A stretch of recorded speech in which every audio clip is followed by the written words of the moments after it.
Valley Auto Sales. For affordable, reliable vehicles, call 1-505-249-7134 or visit online at www.valleyAutosales.com. Davidson Figueiredo and Cody Garbrandt, and I'm fighting on the same card. I wish was on the main event. I wish was on the main card, but guess what? It is what it is. And what do you make of Jalin as an opponent? Because obviously, I think we kind of expected you'd be fighting Patty because you guys were talking back and forth. So when they came with Jalin, what went through your mind? Man, I don't. Of course, I wanted Patty because on the paper it was the easiest fight, you know, the easiest fight, and I would get more. More people know him, so that's what it's about. But at the same time, I don't choose my opponents, and I don't have time to sit and wait, you know. So I'm 34 years old. I have to fight. I have to get money. I want money. UFC 300. Which card would be better to get money? Of course, Dana White gonna raise the bonus, so I want the bonus too. And let's go. I think it's a good fight for me, to be honest. Jalin Turner is tough, but I'm better than him. Did you have to bring anyone to train with, considering how tall he was and how long he is? Yes, I was training with some 170 guys, you know, tall guys, strikers, very hard to take down, and I will be ready. And I know you like to be critical sometimes of certain main events in the Apex and everything, but for this pay-per-view, can I get your thoughts on the main event between Alex and Jamal and the BMF fight between Justin and Max? Man, when they first started to make the card, I was talking a lot of shit about the card, you know, especially because I wanted to see like John Jones, Conor McGregor, but I think Alex Pereira, he's becoming a star in UFC, and I think in the end of the day, the card could not get any better. And especially for Max Holloway, Justin Gaethje, that's going to be a banger. That's going to be an amazing fight. And I'm glad that I will fight and then watch the fights. Actually, last one for me. Obviously, after your fights, you know, you call Moicano wants money. There's a lot of competition for these bonuses on this card. So I guess, how do you separate yourself? How do you win on Saturday? To be really completely honest with you, I don't think I'm going to get the bonus. Even if I finish him, we have 13 fights, 12 champions, and it's going to be tough to have a fight better than Max Holloway and Justin Gaethje, or Tsarukian and Charles Oliveira, or Alex Pereira. I think that the card will have a lot of finishes. So to be completely honest with you, I just want to get the W. I want to finish Jalin Turner and move on. Going off of that with the bonuses right here, I'm just curious, do you think that Dana should do something special for this card, maybe give everybody who finishes a bonus? 100%. He should do that in every card. You know, it's hard to get a finish on UFC, and I think if you do, you should get more money. But guess what? I don't make the business. I am just an employee, so whatever they do, I agree with. Back here, Renato. Speaking of money, I know you have your YouTube channel, you have a ton of things going on outside of fighting, you have the Home of Fight podcast now. So I'm curious, what do you think are some of the best side hustles for MMA fighters? I think talk about of MMA is easy because I have been training since I started training Jiu-Jitsu when I was 10, so I know the sport. I compete professional MMA since 2011, so I have been in the game for a long time. But the problem is some fighters, they are dumb. I don't know if you guys know, but some fighters, and I don't even speak English, but I am trying. But some fighters, they do speak English, but they are dumb, or sometimes they are lazy. But guess what? We don't have much time on this game.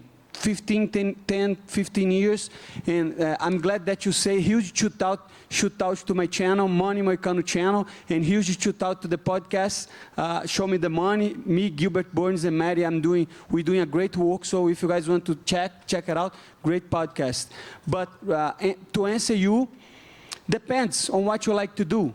I like to talk shit. I like to, to make some money. So what's better than do a podcast? Hey, Renato, right here. You mentioned your YouTube channel, and you've really connected with a lot of fans and become a lot more popular, but I know you've also taken a liking to MMA Guru. How much have you learned from him, and how much has that sort of made up your channel? At the beginning, I didn't know MMA Guru. I wasn't on the Twitch, tried to stream in some games, especially because I got injured. My knee was hurt. And then everybody on the chat was saying, hey, you have to see MMA Guru react to a video. And then I watched a video of him live talking about MMA. And I did my point, and I called him several words, and then after that, I started to watch his content, and then I moved to YouTube. And when I did a video about fighters, he made a shootout, like he sent people to my live and to my videos, and that helps my channel a lot. I think one thing people are not realizing that today is a new game, completely different. You see guys that don't have any background on journalism, or they just are on literally their mom's basement, but they can connect with the public, and they do a great job because they can. Imagine that we're doing this press conference right now, and now you guys have to edit and have to work, and that's very hard. But for a guy on YouTube, he just take the video and talk shit about fighters and give his opinion. So I think YouTube is going to get much more popular in the next couple years. And to be completely honest, he's doing a great job. You like him or not, everybody's talking about him. Is that something you'd want to do after your career's done, is do that full time, is just do YouTube commentary? I want money. Yeah. If I make money on YouTube, that's good. If not, I will try something else. But of course, I like to talk about MMA. It's easy for me to do the videos. I like to connect with the fans. And I like the fans like you say, recognize me a little bit more. And I think it's a good situation. And just last one for me, a win over Jalin, especially a finish. Where does that put you in the division? Because Jalin's, fought some really good opponents, got some good wins. He's very good. He's very good. But I will beat him on Saturday, and I will be on the top 10. And then we'll see. We'll see. I don't have an opponent in mind right now, but definitely I want to fight somebody on the top 10. I want to get closer to the title, and I want more money. Renato, right over here.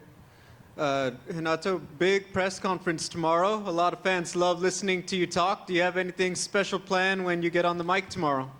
Not really. I never try to plan anything, I have my principles. I have something that sometimes I want to talk about.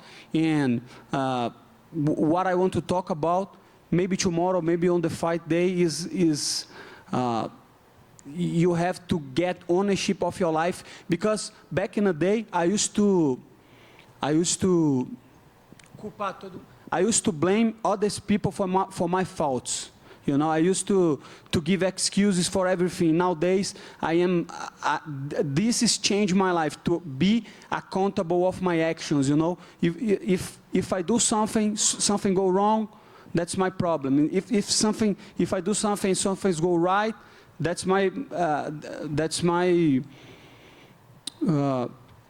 actions too. So I wish people nowadays would care more about the accountability. I think that's my message.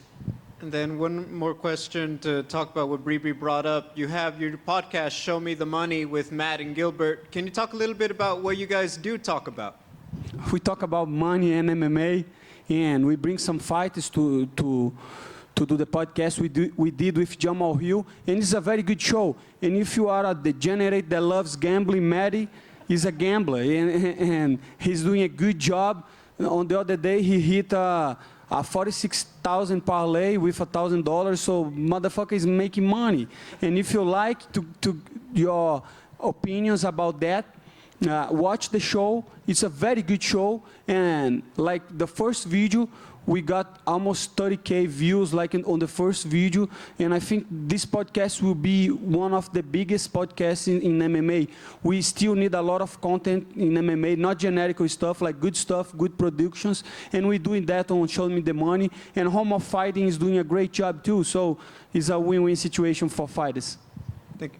Just a quick one right here. When you talk about MMA and fights with Gilbert and other people like that, do you kind of see another perspective that you might have not seen when you're in the cage? Do you get to learn a bit more just breaking down fights? Yeah, it's different because when you're talking about MMA against a guy that doesn't do MMA or the fighter, you can see different opinions, and definitely that changed my mind in couple fights, and especially if you're talking with a guy that like to bet. It's not like a fighter, because let's say Armand Sarukian and Charles Oliveira, if I am giving my prediction, I will try to do like on the technical aspect, right? I will say he's good that, he's good here, and I think one or another will win. But when the guy likes to bet, he do like props and finishes on the second round and crazy stuff that I don't like. So just remember, I don't bet. You know, I just go to the podcast and I gave my opinion about fight. Thank you so much.